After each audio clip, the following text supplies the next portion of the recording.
Welcome to பார்வதியம்மாச்சி சமையல். இன்றைக்கி நம்ம பார்க்க போகிற ரெசிபி என்னென்னா, ஒரு அருமையான சப்பாத்திக்கு சைட் டிஷ்ஷாகவும் சாப்பாட்டுக்கு நம்ம தொட்டுக்கிறதுக்கான ஒரு எக்கு மஞ்சூரியன் தான்.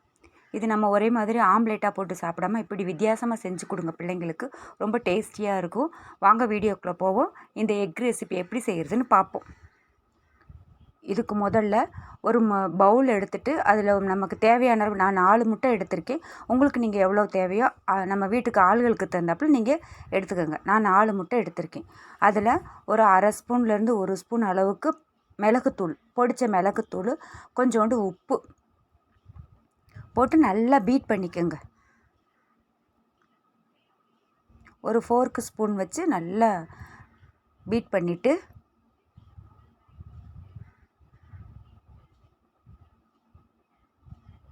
நல்லா அடிச்சிட்டிங்கன்னா நல்லா கலந்துரும்.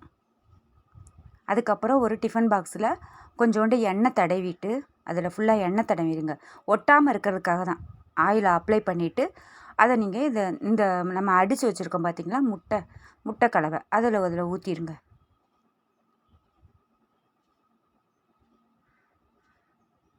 அதில் ஊற்றிட்டு ஆவியில் வச்சு நம்ம வேக வச்சு எடுக்கணும்.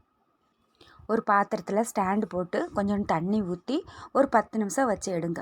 உங்கள்கிட்ட இட்லி பாத்திரம் இருந்துச்சுன்னா கூட அதில் கூட நீங்கள் வச்சு எடுக்கலாம். நல்லா பார்த்தீங்களா, அருமையாக வெந்துருச்சு. ஒரு குத்தி பாருங்கள், வெந்துருச்சான்னு பாருங்கள். நான் இந்த பாருங்கள், ஸ்டிக்கில் ஒட்டவே இல்லை. அதுக்கப்புறம் அதை எடுத்துட்டு ஒரு நல்லா ஆறின உடனே ஒரு பாத்திரத்தில் கமுத்துனீங்கன்னா அப்படியே வந்துடும். ஏடாக வந்துடும். பார்த்தீங்களா, நல்லா பன்னீர் மாதிரி நல்லா ஃப்ளஃபியாக நல்லா இருக்குது. உங்களுக்கு நமக்கு வேணுன்ற சைஸுக்கு குட்டி குட்டி பீஸாக இருந்தாலும் சரி, பெரிய பெரிய பீஸாக இருந்தாலும் நல்லா போட்டு எடுத்துக்கோங்க. அப்படி சதுரமாக எடுத்து வச்சுக்கிட்டு இதுக்கு ஒரு நம்ம பேட்டர் தயார் பண்ணணும். அதுக்கு ஒரு 3 ஸ்பூன் கார்ன்ஃப்ளவர் மாவு போட்டுக்கோங்க.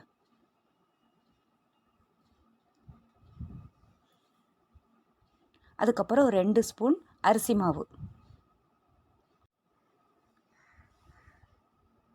அதுக்கப்புறம் மிளகாத்தூள், தனி மிளகாத்தூள் 1 ஸ்பூன் போட்டுக்கோங்க. உங்களுக்கு தேவைக்கு எவ்வளவோ அதை நீங்கள் காரத்துக்கு தகுந்தாப்புல போட்டுக்கலாம். அரிசி மாவு 2 ஸ்பூன் போதும்.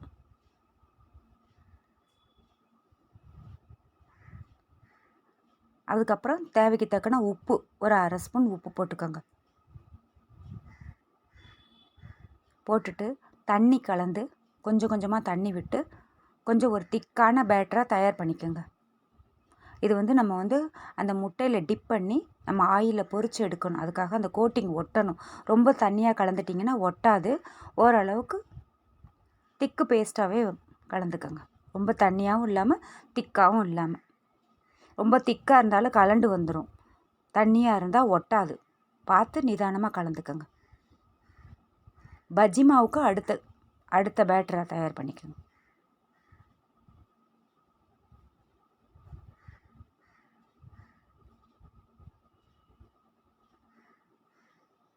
இந்த அளவு போதும். அதுக்கப்புறம் நம்ம கட் பண்ணி வச்சுருக்கிற அந்த முட்டையை அதில் போட்டுற வேண்டியதான். போட்டுட்டு நம்ம கைவிட்டு லேசாக கிளறி விடுங்க. ஏன்னா முட்டை நல்லா சாஃப்டானதுனால உதிர்ந்துடும். அதுக்காக லேசாக கோட்டிங் ஆகிற மாதிரி போட்டு கையை விட்டு கலக்காமல் லேசாக கலந்துட்டு ஆயிலை நல்லா சூடாக ஆன உடனே நம்ம டீப் ஃப்ரை பண்ணி எடுத்துக்கோங்க.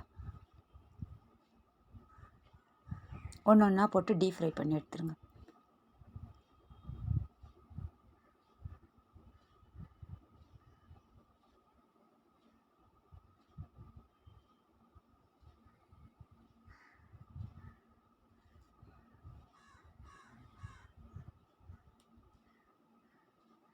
நல்லா வெந்த உடனே திரும்பவும் திருப்பி போட்டுட்டு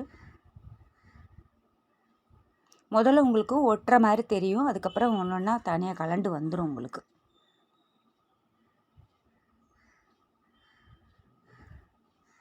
நல்லா வெந்த உடனே எடுத்துருங்க. கோல்டன் ப்ரௌன் வந்த உடனே எடுத்துருங்க.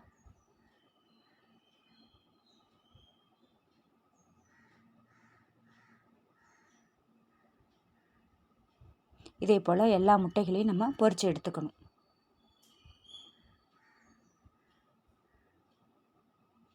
அதுக்கப்புறம் திரும்பவும் பாத்திரத்தை வச்சு எண்ணெய் தேவையான அளவு ஒரு 3 ஸ்பூன் எண்ணெய் ஊற்றிட்டு நல்லா பொடி பொடியாக நறுக்கின வெங்காயம், பெரிய வெங்காயமாக ஒரு வெங்காயம், அதை நல்லா போட்டு வதக்கிடுங்க. கொஞ்சம் கோல்டன் ப்ரௌன் வரட்டும். கோல்டன் ப்ரௌன் வந்தவுடனே 1 ஸ்பூன் இஞ்சி பூண்டு விழுது போட்டுக்கோங்க. அதையும் போட்டு நல்லா வதக்கிட்டு, ஒரு தக்காளி போதும், புளிப்புத்தன்மை அதிகம் வேண்டாம், ஒரே ஒரு தக்காளி மட்டும் சின்னதாக கட் பண்ணி வச்சுருக்கேன், அதையும் சேர்த்துக்கோங்க.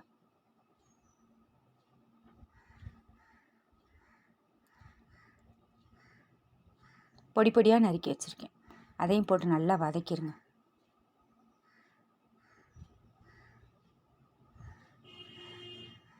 அதையும் நல்லா வதக்கிட்டு,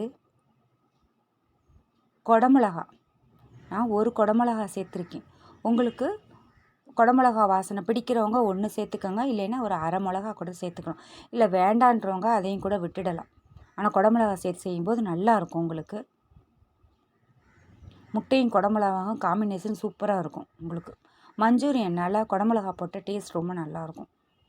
குடமிளகா போட்டுக்கோங்க. போட்டுட்டு இதுலேயும் காரத்துக்கு தகுந்தாப்புல மிளகாத்தூள் அரை ஸ்பூன் மிளகாத்தூள் போட்டிருக்கேன். அதுக்கப்புறம் காஷ்மீரி மிளகாத்தூள் 1 ஸ்பூன் போட்டிருக்கேன். அது வந்து கலருக்காக தான். இதில் நம்ம கலர் பொடி எதுவும் சேர்க்க தேவையில்லை.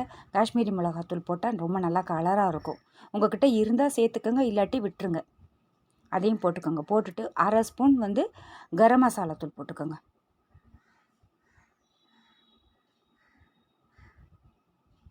போட்டுட்டு மிளகுத்தூள் நல்லா அரை ஸ்பூன் போட்டுக்கோங்க. நல்லாயிருக்கும் மிளகுத்தூள். மிளகுத்தூள்னால் நம்ம வந்து இடித்து வச்ச மிளகுத்தூள் தான். உங்களுக்கு ரொம்ப பவுடராலாம் இல்லை, ஓரளவுக்கு ஒன்றும் பாதியமாக இடித்து வச்சது, கொஞ்சம் குறன்னு தான் இருக்கும் அந்த மிளகுத்தூள். போட்டுட்டு நல்லா கொஞ்சோண்டு உப்பு போட்டுட்டு, தேவைக்கு தக்கன உப்பு போட்டுட்டு, அந்த பச்சை வாசனை எல்லாம் போகட்டும். நல்லா பச்சை வாசனை போய் நல்லா மசாலா நல்லா வெந்துருச்சு பார்த்தீங்களா? அதுக்கப்புறம் நம்ம செஞ்சு வச்சதை மஞ்சூரியனை தூக்கி கொட்டிட வேண்டியது, முட்டை மஞ்சூரியனை கொட்டிட்டு நல்லா அப்படியே பரட்டி விட்டிங்கன்னா, சுருள நல்லா பரட்டி விடுங்க. நம்ம ஆல்ரெடி ஏற்கனவே நம்ம வேக வச்சு தான் வச்சுருக்கோம், அதனால் ரொம்ப நல்லாயிருக்கும்.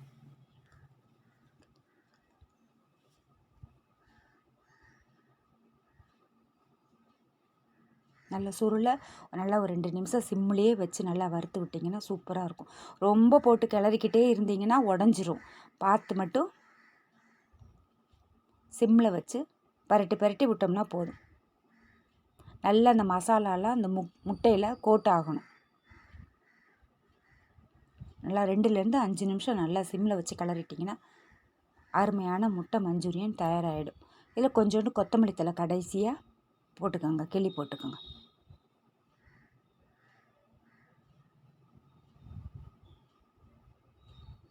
கொஞ்சோண்டு பீச்சு போட்டுக்கோங்க. அதே ஒரு பரட்டி எடுத்துட்டோம்னா அருமையான முட்டை மஞ்சூரியன் தயாராகிடுச்சு. இது சாதத்துக்கு, சப்பாத்திக்கு சைட் டிஷ்ஷாக யூஸ் பண்ணிக்கலாம். ரொம்ப நல்லாயிருக்கும். கண்டிப்பாக எல்லோரும் செஞ்சு பாருங்கள். டேஸ்ட் ரொம்ப நல்லாயிருக்கும். இந்த வீடியோ உங்களுக்கு பிடிச்சிருக்குன்னா லைக் பண்ணுங்கள், ஷேர் பண்ணுங்கள், சப்ஸ்கிரைப் பண்ணுங்கள். மறக்காமல் பெல் ஐக்கானை கிளிக் பண்ணுங்கள். தேங்க்யூ.